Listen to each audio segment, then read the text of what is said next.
Hello everybody, my name is Daulton Nelson, and today I'd like to give my thoughts on a game I just beat. That game being ToeJam Earl for the PC.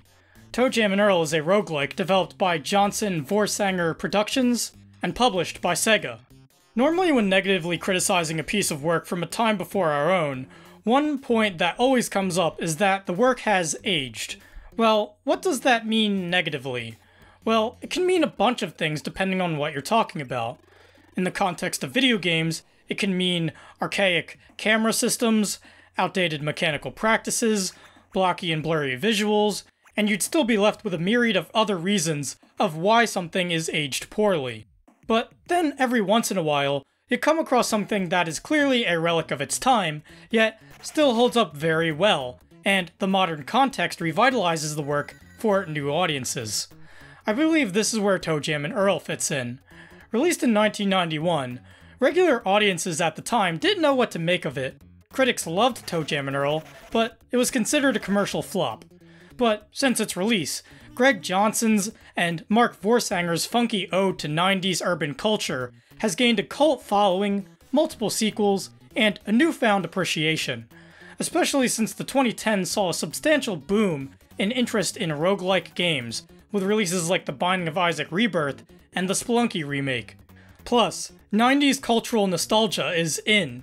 Whether through memes or genuine interest, the wacky patterns, attitude, and style are creeping their way back into the mainstream, making ToeJam Earl all the more relevant.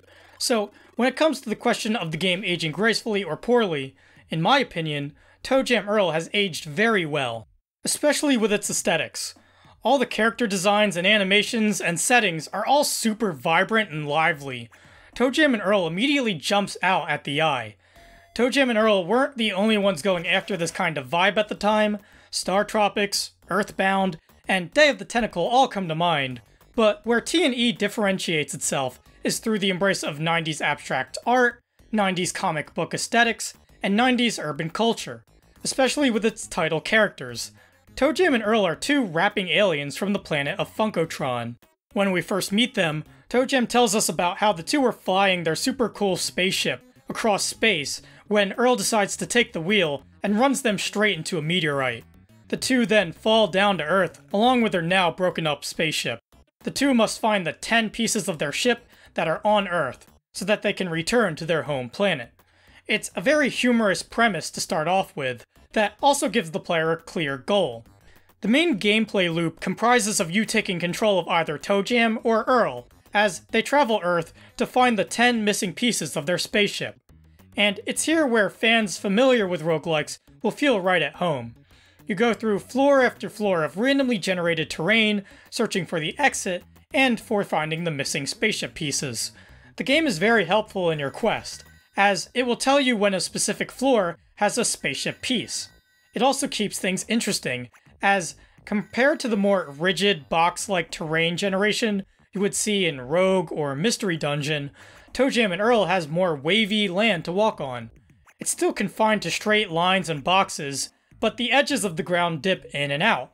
I really like this choice, and I especially like how faithful the walkable tiles are to what you're looking at. You may also notice that there aren't any walls in T&E's dungeons. Instead, there's water or pits. The water you can actually swim in, although how long you can stay in it depends on how much health you have. Meanwhile, if you fall in the pits, you go down to the floor below you. Great!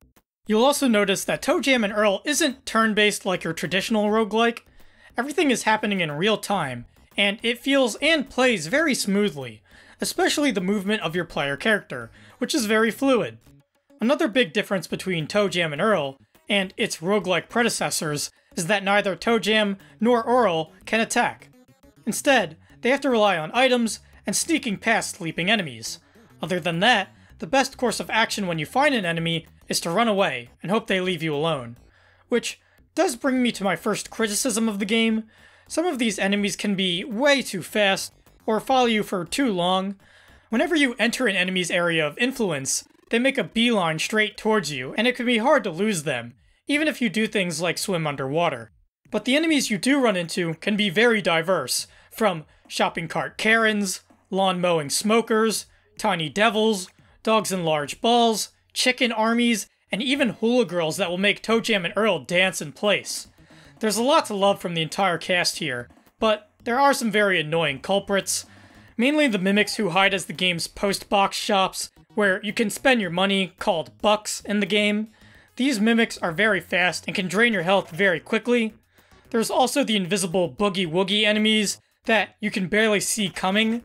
These guys take way too much health away from you.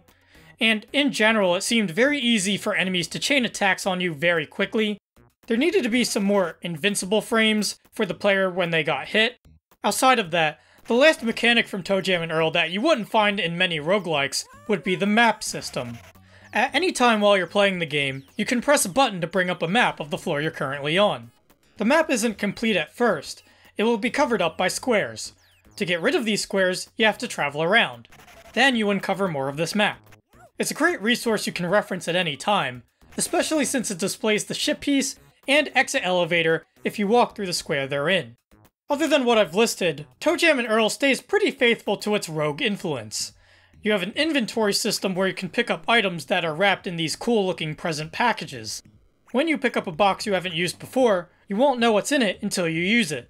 Then, every box of that design will represent a certain item.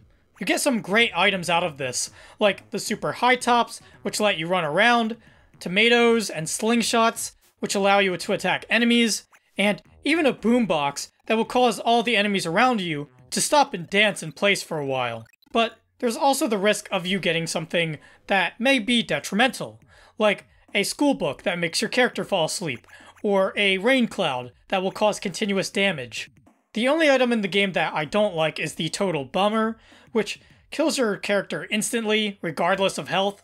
Thankfully, ToeJam and Earl implements a live system, so that when you die, the game isn't over right away. In fact, the way T&E handles lives is actually really interesting. You see, whenever you use an undiscovered item, or uncover a new piece of the map, or perhaps do other actions, you get points. As you get more of these points, you get more lives, and you level up. You actually have a named rank that you can see next to your character in the information on the UI. You can go from a doofus, to a Poindexter, to a bro, and even upgrade yourself to a Grandmaster Rapper. Whenever you do rank up, your character also has more health to work with. I love this system a lot, as it promotes taking risks and exploring. I don't think I've seen another roguelike game that rewards the player in this way. To end off the review, I will state that my biggest criticism of the game would have to be that the environments you traverse in ToeJam and Earl are a bit too large. At first I was impressed by how big the terrain generated, but as I played more and more of the game, I found that all this really does is make the game feel very empty, and make the majority of the game just walking around. I would have liked it if either the floors were smaller, or if there was more put into these maps to make the second-to-second gameplay a little more interesting. Luckily, you do get an awesome funk soundtrack you can groove to as you're doing all that walking. And that about sums up my thoughts on ToeJam and Earl. I really like this game a lot. I like its style and its gameplay. It doesn't play like a game released in the 90s, it plays like a game that would be released now. And I hope that will help it appeal to all of you as well. So I'm going to give it a final score of a high 8 out of 10. I do think some of the enemies are too aggressive, and some of the environments are too big, but this ToeJam and Earl is definitely worth the hype its cult audience has put behind it all these years. Check this game out. It's totally rad, bro. That concludes my review of ToeJam and Earl. If you like my reviews, you can like, comment, or subscribe. I also have my social media links down in the description below, as well as a link to my online portfolio where you can see game design works that I have done. There's also a link to my Backloggd profile where you can see all my ratings at a glance. And with that out of the way, please make sure to have a nice day.